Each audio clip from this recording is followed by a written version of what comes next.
Good morning, everybody. שפע ברכה והצלחה. כי תבוא, כי תבוא אל הארץ אשר השם אלוקיך נותן לך. כי תבוא. Last week we were talking about כי תצא, when you go out on war, and we talked and explained, we're talking about the war with יצר הרע, ונתנו השם אלוקיך בידיך, and God is going to give him the יצר הרע in your hands. You will win. The way that somebody works, God is going to help him go. בדרך שאדם רוצה ללך, מוליכים אותו. In our parashat is כי תבוא. When you come where? Come to the country. One explanation is we're talking about Mitzvah of Bikurim. Bikurim is you give the first fruit from the Shivat Aminim, to God. Like you invest and you do and you plant and you water and you cut and you think, and then the first fruit that comes, you wrap it and you wait and you give it to the Kodesh Baruch Hu, Bikurim. The first fruit. That's the let's say the simple version of what we're talking about. By the way, it's a very, very, very important mitzvah because we're talking about the first thing that you put a lot of efforts into that. You put a lot of work into it, and then you want to taste the fruit. So I says, no. The first is for God, for the Kodesh Baruch Hu, for our Father in heaven. It's like you bring your kids a sweet or a toy that they love very much, and the kids, instead of eating the sweet or playing with the toy, says, Father, Mother, first of all you. Wow, what a feeling of love. This is showing the love to God. So Bikurim, we see there are a lot of Reshit, Priyad Madcha, Reshit, it's Halan and other things. The idea is, today we've got no Bikurim, we've got no Beis HaMikdash, but we have Bikurim. We have Bikurim in every first thing that we've got. When you wake up in the morning, it says, Modeh ani lefanecha, I thank you, God, that you gave me back my neshama. And this is Bikurim. Everything that we do, the first thing, dedicate to God. And this is the way to live on showing our love to God. And when we're talking about the idea of giving, then we have something very interesting. The one who gives this Bikurim, and this is like a very happy time. You bring Bikurim to God, you're happy, it's a happy time. You're starting to tell a story. 1 minute. Arami Oved Avi. We're talking about Laban, about our life in Egypt, and Egypt, they enslaved us, and why? Why do we need all this terrible things telling in the time of that we're so happy? And this is a crucial point. When we're happy, satisfied, we think, okay, we did it, we don't need to move anymore. And that's exactly the problem. For example, the Rav Adam Sina brings example, the kid, Kita Aleph, the first grade, comes back home with his Teuda, with his certificate, everything is excellent, top more, the whole thing, and all the professions, everything is, so says, wow, beautiful Teuda you brought, a beautiful certificate you brought us home, wow, and the kid says, okay, I am perfect, so now I don't need to go anymore to school. Of course he has to go to school. But he's got everything excellent, so he's perfect. Yes. But even when you're perfect, you have to understand that there is another stage, and another stage, and another stage. Kita Aleph is Kita Bet, Kita Gimel. Then you have the primary school, you have the school, you have the Chativat Benaim, you have the university, you have the yeshiva, you have a lot of stages in life. And every one of those stages, you want to come to perfection. But when you got there, you have to remember, this is not the end. And how do you understand not the end? When you understand that something is missing. So the idea is, in the time of happiness, you make sure that you realize that you haven't got it all. There are a lot of things missing, and then when you bring the Bikurim and you tell the story, you understand that the life is a fight, that the life is something that you go on and you got another stage, you elevate yourself always. You don't sit on the place. When you stand on your place, that's the worst thing you can do. For example, Toys R Us, you all know it, Toys R Us. Years ago, when the internet was starting, so Toys R Us, they didn't use the internet. They had shops, big shops all over, and they were the best. They were number one. Somebody decided to use the internet, and he was selling toys through the internet. The only thing he had is a big warehouse, that's all, and no shops, no nothing, no expenses. And suddenly Toys R Us realized that they're losing the market. The sales went down, and when they opened their eyes, they understood that he did a big mistake. They didn't go into the internet. Today, of course, the internet and the Toys R Us, but In the meanwhile, other firms went into this market. The same thing in our field, like for example, office chairs. There was this firm, Interstuhl. Interstuhl was number one in the world in office chairs. The best quality. The problem is they were very conservative. They didn't change anything. They thought, we are the biggest, we are the best, we are the thing, we don't need to do anything. Unfortunately, we saw it in exhibitions happening all the time. We come to exhibition and we see all the development of young firms. They will coming in with all this new technology, new designs. And suddenly, one of the exhibition I will never forget, there were so amazing things there. And Interstuhl, with those old chairs, the same thing, the same idea. So what if they're the best? So what if it's the best quality? They don't look, they're not fashionable. They haven't got this latest technology. And Interstuhl understood that if they don't do something drastic, they're going to lose the market. The next year, when we came to exhibition, Interstuhl had 5 different versions of chairs, best of the best, the design, the technology, everything. They had a lot of money. They put it. But because of the delay, because they were for many years going in the same thing and selling the same chairs, they were not anymore the first in the market. They lost their stage. And this is in life. When you stand, you fall. In business, in the spiritual world, you have always to go ahead to go. So this is the reason. Dafka, when you're happy, when you achieve something, you have to understand this is not this is not the end. You have to go on and on and on. And always be happy, because one of the important things, that was it said. You have to be happy with what you've got. Even if sometimes you go through difficulties, you have to understand that you need to be happy. And when we're talking about being happy, we have to understand that everything we've got, and this is the story I always tell. There was this young boy, was fighting with his father all the time. When his father wake up in the morning to go to work, he was coming back from the disco, from clubs, from drinking with his friends the whole night. And there were a lot of rows. And the father saying, you cannot live like this. You know, instead of working, you just go and spend money. He spends his rich father's money, and do all those things at night that don't want to even talk about it. And you don't go to work. This is not life. This is not. And they were fighting and shouting. And one day it went to the level that they heard the shouts on the other side of town.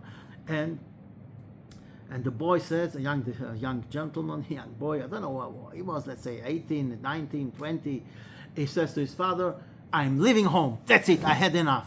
He packed a few things and went. Where did he go? Where could he go? He went to the park nearby and was for a few nights sleeping there on the bench in the park. And one day he's waking up, and one of the friends of his father is asking, what are you doing here? What? And he told him, you've got those. He says, you know what? Don't sleep here in the garden. I've got a spare room. And you can do a few jobs in the house. I've got no money. He says, no problem. You do a few jobs at the house, and you can sleep there, and I'll give you also to eat. So he did it. He gave him a room, and he was cleaning a little, working in the garden. But after a few weeks, he says that this is not my life, what I am a cleaner. So he went out to look for a job. And at the end of the street, there was this bakery that made very nice things. Now, he was very good with baking. Yes, he did unbelievable cakes and potifours and things. This was his hobby. So he went into this guy and told him, maybe you have a job for me. I know how to cook. I do a beautiful cake. I'm a baker. I'm dead and then. And he showed him what he did. He said, you know what? I had a worker that last week he left. Come. You take his job, and I give you a nice salary. Okay? And he started working, and he paid rent to the other friend of his father that gave him the place, and things were looking very good. So he was saving money, and then he thought, why should I work for somebody else? I should open my own business. So he was looking. We didn't have a lot of money, so he bought a small place in a side street and opened a bakery. But when you want people to come and buy, people have to know that you're there. people have to see you. You don't take a side road, a small place that nobody knows that it's even existing. And he was doing those beautiful things. Here and there he had a few customers, but not a big business. One day comes this guy in and he tastes the things, says, wow, you are good. You know, why are you here in this street? You cannot make money in this street. You know what? I like the cakes that you make. I like what you do. Let's do a partnership. I invest in you. We'll open a shop in the main street and you do the job and I sponsor. He says, wow, beautiful. So that's what he did. And they opened this beautiful bakery in the main street and he was doing those beautiful cakes and people were buying and he was doing a fortune. Then he opened another bakery in another good place. And after a few years, he had in the bank account $2 million. Says, now's the time. And he wrote his father a letter. My dear father, I don't need you. I've got in the bank $2 million. I am very successful. I don't need you. A few days later, he gets a letter back. And the letter says, his father, my dear son, who do you think came to you when you were lying in the bench in the garden, freezing? I sent my friend to take you out from the freezer. I was worried about you. I love you. And he took you to his home and gave you something to do. Then I talked with the baker in the bakery because I knew you were going to go there. And I told him I'm going to pay him if he takes you to work.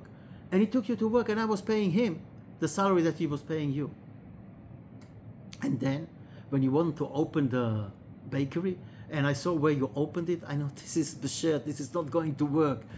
So one day I sent another friend and I was investing in you and this friend came and offered you an offer and you opened this bakery in the main street. I paid for it.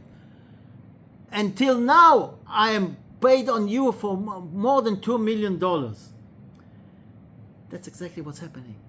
We think we did. This guy gave us this happened, and we're so successful. Everything is from God. God is our Father in heaven. He gives us, and we don't even realize. So we have to understand. V'samachta b'kol hatov. We have to be happy with everything that God is giving us. All the fruits, all the Bikurim, all the things that we do, everything is from God. And we have to be thankful for it. And also, as we said, to elevate ourselves and go up another stage and another stage. I want to make sure that we understand it. We have in the end of the parashat that we have to do, there are a lot of beautiful things in the parashat, like always. But I want to go into something else. Where is it? 1 minute. I hope I'll find it quickly. We have the Arur and the Baruch with the curses and the blessing on Har Gerizim and Har Eval. And in the end of it, where's the mountain?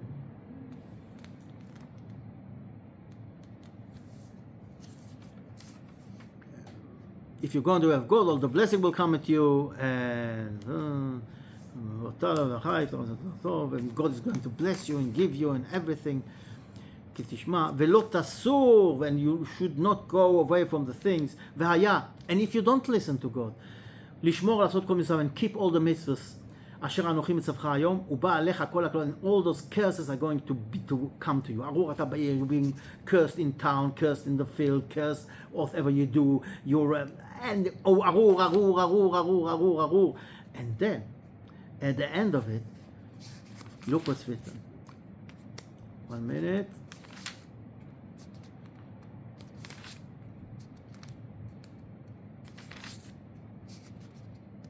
And it's unbelievable, those curses that came. When you're going to do this, you're going to lose this, you're going to be a slave, and I don't want to go into it. It's unbelievable. What? Wow, it's so long. Unbelievable. Wow.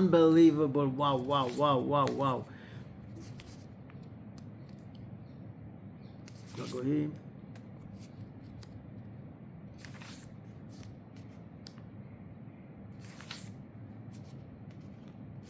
I cannot find it.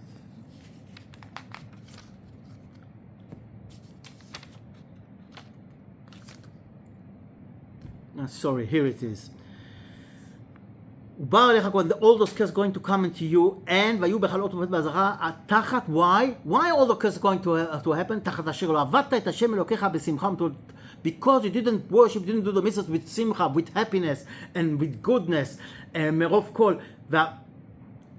What does it mean? If we understand what's written here is, even if you do the whole mitzvahs, but you do it in, we are not happy, you're not happy when you do it, you're not, like you said, when you do the mitzvahs, there's no good. It's no good. You have to be happy when you participate, when you do the mitzvahs. And this brings you the story that we end today. The Rav Toledano had to do some, let's say, some things in his house. He wanted to put tiles, and he didn't want to spend a lot of money. So a friend told him, there is a flat in the other street that Chinese, they're workers, Chinese workers are living there, and they can do this job and do it very cheap. So he went to the place, and he couldn't believe the stage. Like in this small flat, there were around 30 Chinese people, and there was like lying on mattresses on the floor, and it stinked, and really unbelievable. So he asked if somebody can do this job. So yes, of course. And he took this guy. The guy says, no, I cannot come in the morning because I work for a contractor that brought me from China here. But from 6 o'clock I can come and work. I work till 12 o'clock at night. He says, yes, okay. And this was what? 6 o'clock, the guy comes, works, and he does beautiful work, and he's happy, smiling all the time. And after a few days, the Rav Toledano asked him, tell me, I don't understand, you're smiling all the time, you're working in the morning, you're working at night till 12 o'clock, every day you come here, and you live in, I cannot even, this is really terrible conditions, and how do you do this? And why are you smiling all the time? He says, you don't understand, the money I earn here is a fortune in my country.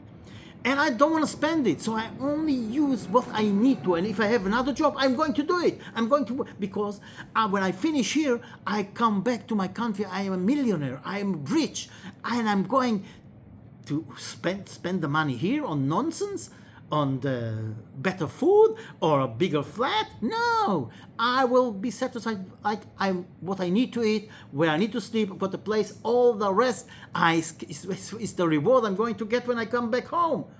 And this is Sister Avdana. Wow, what a lesson. We've got some difficulties. We start crying. Oh, I cannot do this. If we realize the fortune that we are making with every mitzvah and all those difficulties, if we understand every mitzvah we do, we get a fortune in Olam Haba. So we will go and be happy when those difficulties comes, because we know that in every difficult thing, in every mitzvah that we do, the fortune is waiting for us, the reward is waiting for us, and the reward is unbelievable. If we will understand that all the things we do, everything that we've got, and even if sometimes it's difficult, it's all for the best for us. It's for the results that are going to wait us in this next world that is forever, the goodness forever. If we understand it, who is going to cry? This is the you have to be happy. Happy what you've got from God. Happy you understand that everything is from God. And happy if there are difficulties, because this is going to give you the best of the best. And this is the Mitzvah of Bikurim. We have to show our Father in heaven our love. Give him the first thing. Give him the things that we love, showing him our love, and worshiping him, and doing the mitzvah with happiness. And this will lead us, Bezrat Hashem, לגאולה השלמה במהרה בימינו, Amen.